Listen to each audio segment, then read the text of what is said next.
Subscribe now and press the bell icon. Never miss an update.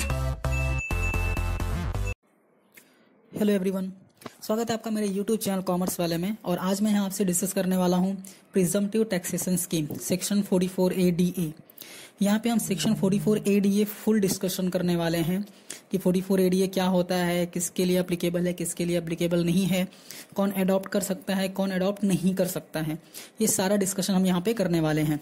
तो video start करने से पहले अगर आपने चैनल को सब्सक्राइब नहीं किया है तो सब्सक्राइब कीजिए और बेल आइकन को प्रेस कीजिए ताकि मेरे जो भी वीडियोस रहेंगे उसके नोटिफिकेशन आपको मिल जाएंगे।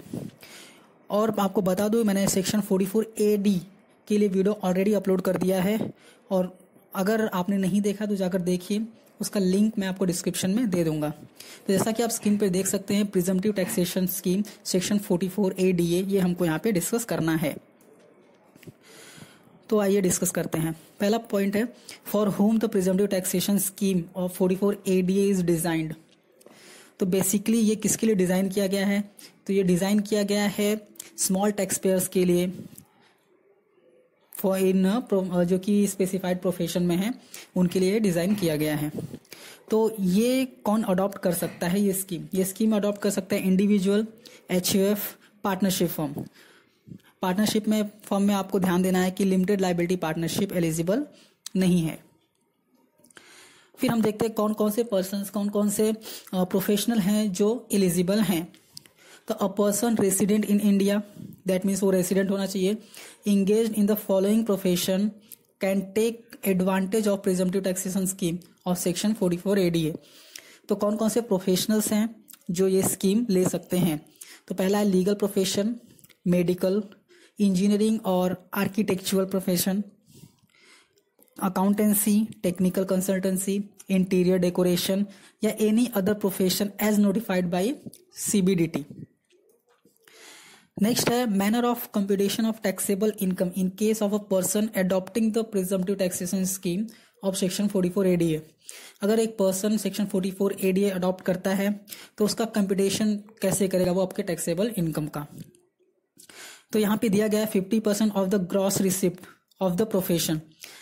वो जिस प्रोफेशन, कोई भी SSC जिस प्रोफेशन में है उस प्रोफेशन का जो ग्रॉस रिसिप्ट है उसका 50% वो एज अ एक्सपेंस क्लेम कर सकता है और 50% अपना इनकम दिखा सकता है। However such person can declare income higher than 50%। और अगर वो पर्सन चाहे कि उसका इनकम वो 50% से ऊपर दिखाए तो वो 50% से ऊपर भी दिखा सकता है। In other words, in case of a person adopting the provision of section 44A-DA, income will not be computed in normal manner, जैसे कि रिसिप्ट एंड पेमेंट अकाउंट या फिर बैलेंस शीट हमको बनाने की जरूरत नहीं है, but it will be computed at the 50% of the gross profit. Next क्या दिया है? The presumptive income computed at the 50% is the final income and no further expenses will be allowed. That means आपने 50% अपना income consider किया, that means जो 50% आपने consider नहीं किया है वो आपने एक्सपेंस किया होगा, ये कंसिडर किया जाता है। इसके लिए और कोई भी एक्सपेंसेस आपको अलाउ नहीं होते हैं। फिर क्या? Payment of advance tax in respect of income from profession covered under section 44A-DA। अगर आप सेक्शन 44A-DA में कवर्ड हैं या फिर सेक्शन 44A-DA अडॉप्ट करते हैं तो एडवांस टैक्स का पेमेंट कैसे करेंगे और कब पेमेंट करेंगे? तो यहाँ पे दिया लाइबल टू पे होल अमाउंट ऑफ एडवांस। आपको पूरा एडवांस टैक्स पे करना पड़ेगा ऑन और before 15 March of previous year. जिस ईयर का फाइलिंग कर रहे हैं 44A-DA में उसका टैक्स, जितना भी एडवांस टैक्स आपका होता है, अगर लायबिलिटी आप कंप्यूट करेंगे तो पूरा लायबिलिटी आपको 15 मार्च या फिर उससे पहले पे करना होता है।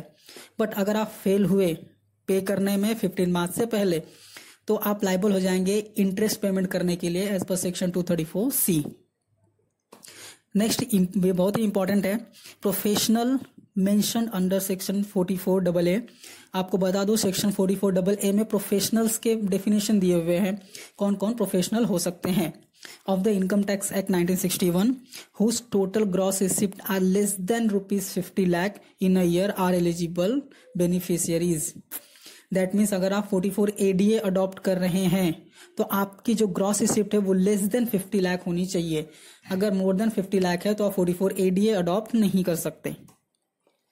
नेक्स्ट है maintenance of books of accounts if a person adopt for presumptive taxation scheme of section 44A-DA। अगर आप सेक्शन 44 ADA अडॉप्ट करते हैं तो क्या आप बुक्स मेंटेन करेंगे या नहीं। तो यहाँ पे दिया गया है कि in case of person engage in the specified profession as referred in section 44AA1 and opts for presumptive taxation scheme of section 44 ADA, the provision of section 44AA related to maintenance of books of account will not apply. That means अगर आप simple सा logic है, अगर आप सिर्फ 50% दिखा रहे हैं आपका प्रॉफिट या फिर आपका नेट इनकम, तो आपको बुक्स मेंटेन करने की जरूरत नहीं है। In other words, if a person opt for the provision of section 44 ADA and declares income at the 50% of the gross receipt, then he is not required to maintain the books of accounts in respect of specified profession. Next, a provision to be applied if a person does not opt for the presumptive taxation scheme of 44 ADA and declares his income from profession at the lower rate, that is less than 50%. ये बहुत ही important है।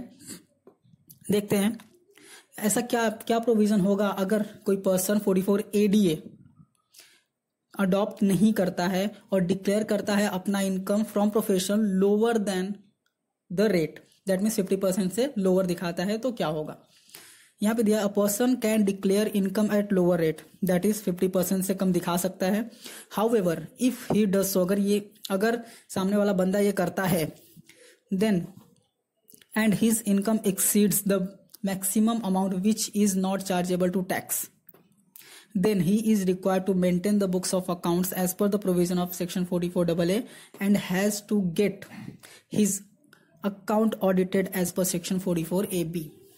इसमें कहते हैं कि अगर आप 44 ADA adopt नहीं करते हैं, दैट मीन्स नॉर्मल रेट के थ्रू, नॉर्मल प्रोविजन के थ्रू आप आपका रिटर्न फाइल करते हैं, बट आपका जो नेट इनकम है वो आप 50% से कम दिखाते हैं।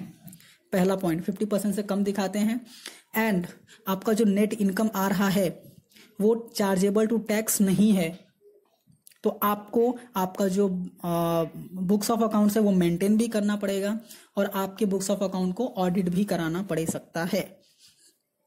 आई होप ये इन्फॉर्मेशन आपको यूजफुल लगा होगा। अब आपके फ्रेंड्स के साथ शेयर करेंगे और अगर आपने चैनल को अभी तक सब्सक्राइब नहीं किया तो आप सब्सक्राइब करेंगे और बेल आइकन को प्रेस करेंगे। Thank you so